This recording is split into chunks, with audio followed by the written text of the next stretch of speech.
सफाई में होली मिलन समारोह में अखिलेश यादव ने की पीडीए को एकजुट होने की अपील, साथ ही देशवासियों को दी होली की हार्दिक शुभकामनाएं। देखिए अखिलेश यादव जी का भाषण।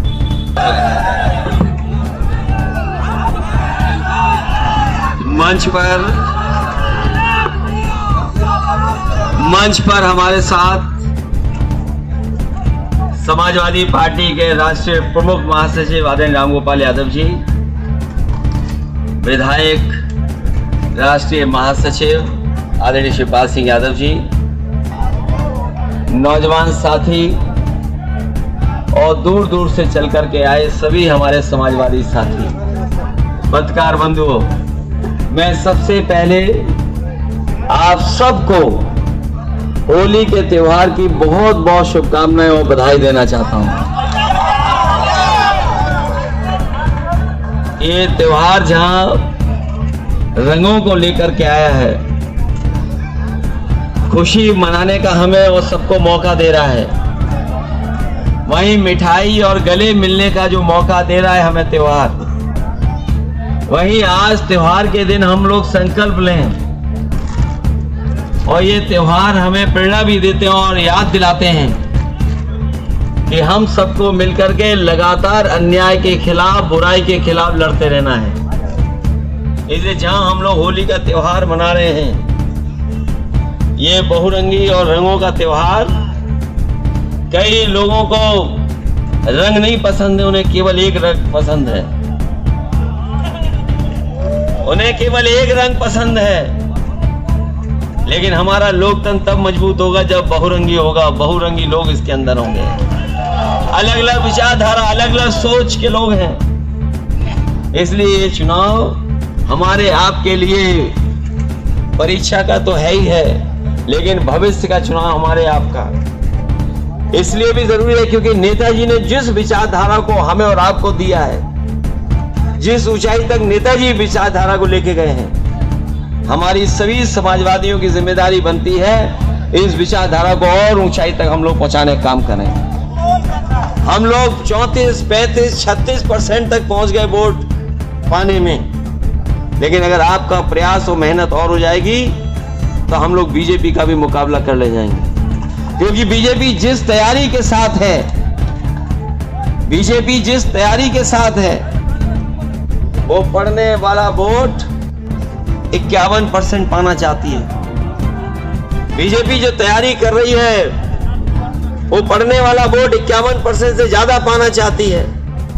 इसलिए हमारे कार्यकर्ता और बूथ और जमीन पे जो साथी हैं, उनकी जिम्मेदारी बनती है कि अपना बूथ जिताएं, अपने बूथ को बचाएं और वोट डालने से लेकर के वोट पड़वाने तक हमें सावधान रहना पड़ेगा। क्योंकि अगर हम सावधान नहीं रहे तो इस बार लोकतंत्र नहीं बचेगा, हमें आपको जो अधिकार मिले सब छीन लिए जाएंगे। ये धीरे धीरे पता लगेगा कि अधिकार कैसे छीने गए हैं। ये नौजवान तो महसूस कर रहे होंगे,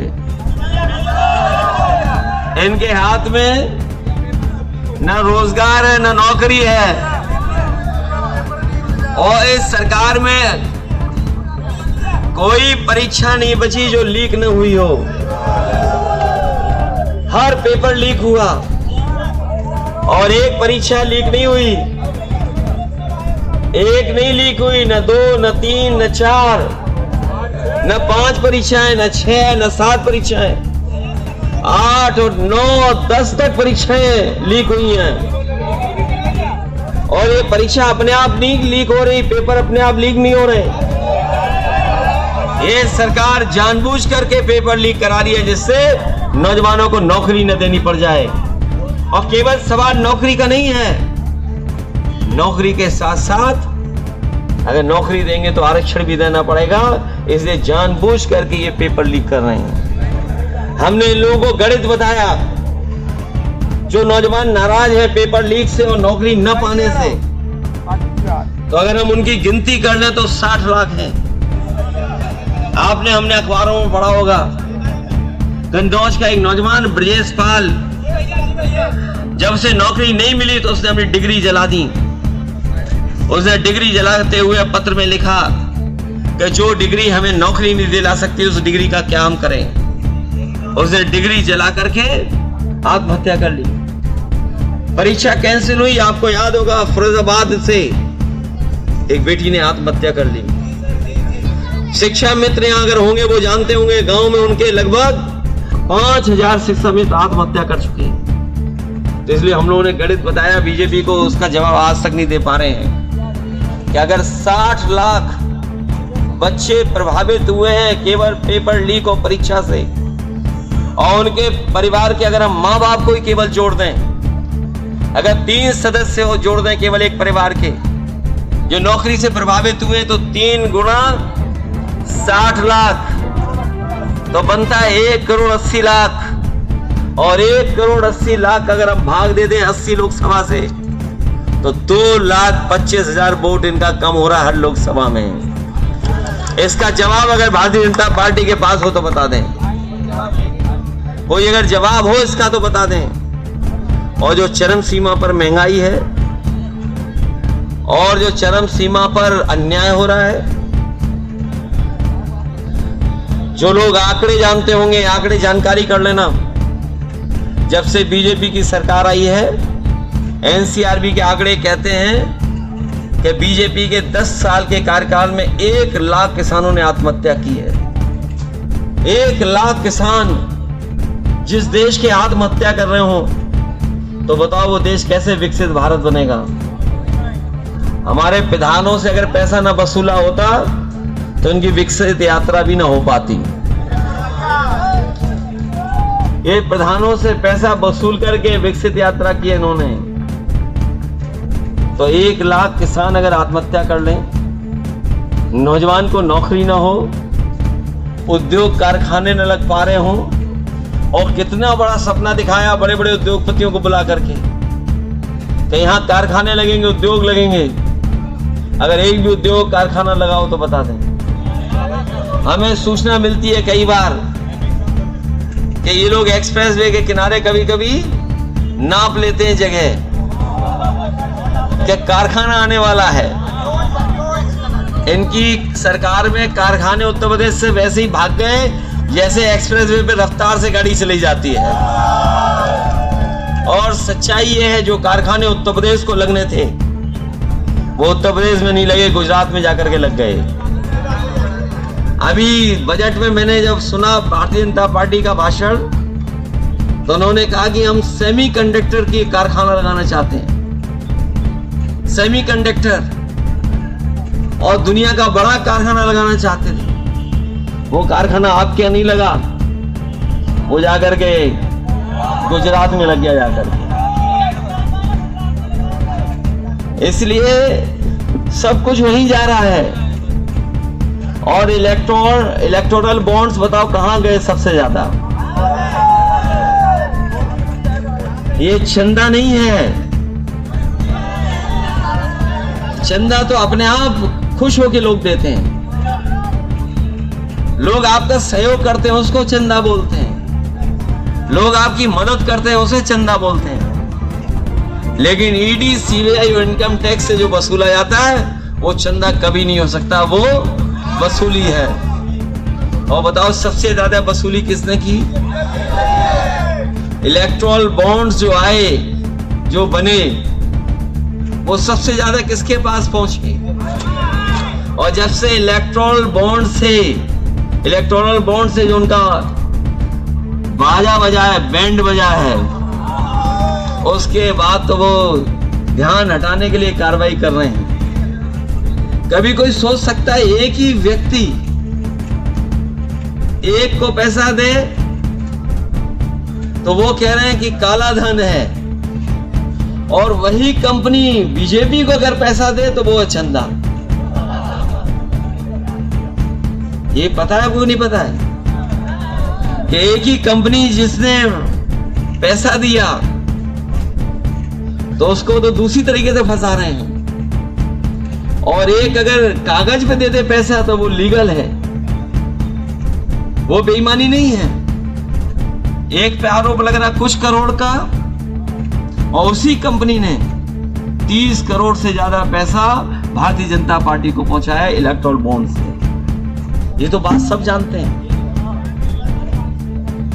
ये सब जानते हैं, कहीं छिपा नहीं। अब तो ताज्जुब कर गया, जो अपने आप को गरीब बोलते थे उनने 1000 करोड़ रुपए दे दिया बीजेपी को। जब कभी मुलाकात होती थी उनसे तो हम लोग कहते थे कि भाई कुछ मदद करो पार्टी की, तो कहते थे घाटे में हैं हम। लेकिन हम धन्यवाद देते हैं सुप्रीम कोर्ट को, इलेक्शन कमीशन की, उनकी भी पोल खोल दी कि वो घाटे वाले नहीं, वो 1000 करोड़ से ज्यादा रुपए बीजेपी को देने वाले हैं। सोचिए आप। इसलिए छिपाने के लिए सब कार्रवाई हो रही है, और छिपाने के लिए कुछ भी कर सकती है भारतीय जनता पार्टी। इसलिए सावधान रहना। और ये जाने वाला चुनाव भारतीय जनता पार्टी के विदाई का समय है, होली का त्योहार। और उत्तर प्रदेश में जिस तरीके से लोग स्वागत करते हैं, बीजेपी का 2014 में स्वागत भी अच्छा किया था यहाँ की जनता ने, और हमें पूरा भरोसा है कि 24 में विदाई भी शानदार होगी। ऐसी विदाई होगी कि याद रखेंगे। और हमारी आपकी सबसे बड़ी जिम्मेदारी है समाजवादियों की, क्योंकि उत्तर प्रदेश से हटेंगे तो ये देश से हटेंगे। उत्तर प्रदेश से ही आए थे, उत्तर प्रदेश से ये भेजने का काम करेंगे। और जो लोग तमाम सवाल उठा रहे हैं परिवार वाले, इस बार हमने भी रिकॉर्ड तोड़ दिया, परिवार वालों को टिकट दे दी सबको। और रिकॉर्ड इसलिए भी तोड़ लिया कि बीजेपी वाले न जाने क्या क्या कहते हैं। हम उन बीजेपी वालों को कहेंगे इस होली के त्योहार पर, होली के त्योहार पर उनसे कहेंगे कि वो भी संकल्प लें कि किसी परिवार वाले को वो टिकट नहीं देंगे, और किसी परिवार वाले से वो वोट मांगने नहीं जाएंगे, अगर वो परिवार वालों के खिलाफ है तो। और नहीं तो स्वीकार करना लड़ाई लोकतंत्र में, कि लोकतंत्र में जो मजबूती से लड़ेगा उसी के साथ जनता खड़ी दिखाई देगी। और हमें पूरा भरोसा है कि आसपास के क्षेत्र के साथ साथ पूरा उत्तर प्रदेश इस बार गठबंधन पीडीए के साथ, इंडिया गठबंधन के साथ खड़ा दिखाई दे रहा है। हमें उम्मीद है कि पहले से ज्यादा वोटों से इस बार आसपास आप लोग जिताओगे, क्योंकि जिताना आपको है, वोट बढ़ाना आपको है। और सबसे ज्यादा धोखा अगर किसी के साथ हो रहा है तो हमारे किसान और हमारे युवा। और ये आज अगर युवा दिखाई दे रहे हैं, अगर 10 साल और बीजेपी रह गई तो ये सब बूढ़े हो जाएंगे, सब बेकार हो जाएंगे, किसी लायक नहीं होंगे ये। न केवल नौकरी से आपके खिलवाड़ कर रहे हैं, बल्कि बीजेपी के लोग आपकी शादी भी नहीं होने देना चाहते हैं। और जो काम किए वो तो सब दिखाई दे रहे हैं, काम पे नहीं कहना है। बताओ 10 साल में क्या मुकाबला कर पा रही बीजेपी आपका?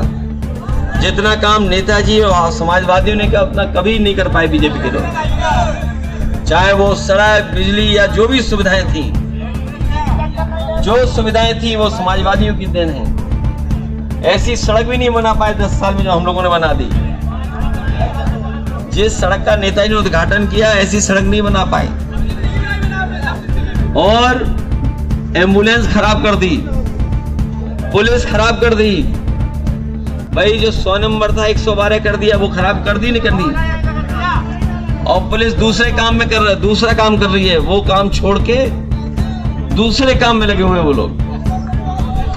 और अभी मुख्यमंत्री जी आए थे उद्घाटन करने, ये जो अस्पताल खराब कर दिया इसका, सुनने में आ रहा है उन्होंने नई बिल्डिंग में फीता लगवाया था, लेकिन हमारे किसी साथी ने हमें पहले ही वीडियो रिकॉर्ड करके दे दिया, तो हमने उसको ट्वीट कर दिया, फेसबुक पे डाल दिया और जगह चला दिया सोशल मीडिया पे। उसके बाद मुख्यमंत्री की हिम्मत नहीं पड़ी जाकर के उस बिल्डिंग का फीता काटने, क्योंकि वो बिल्डिंग समाजवादियों ने बनाई थी, वो सुपर स्पेशलिटी हॉस्पिटल था। और याद होगा नेताजी हर बार कहते थे कि हमारे गरीब का इलाज ऐसा हो, चाहे वो दिल्ली हो बम्बई में हो, और समाजवादियों ने वैसा अस्पताल बनाया था। ये अगर बनकर के तैयार हो जाता तो किसी भी गरीब को दिल्ली और बम्बई नहीं जाना पड़ता, फ्री इलाज इसी मेडिकल कॉलेज में हो जाता। तो इसलिए सब कुछ रोका उन्होंने, सामने दिखाई दे रहा है रोका पड़ा। इसलिए सब किसान भाई और नौजवान लोगों मिलकर के इस बीजेपी को हटा देना, यही होली त्योहार की आपको शुभकामनाएं दे रहा हूँ, बधाई दे रहा हूँ। संकल्प लेकर के जाइए कि बीजेपी का सफाया करना।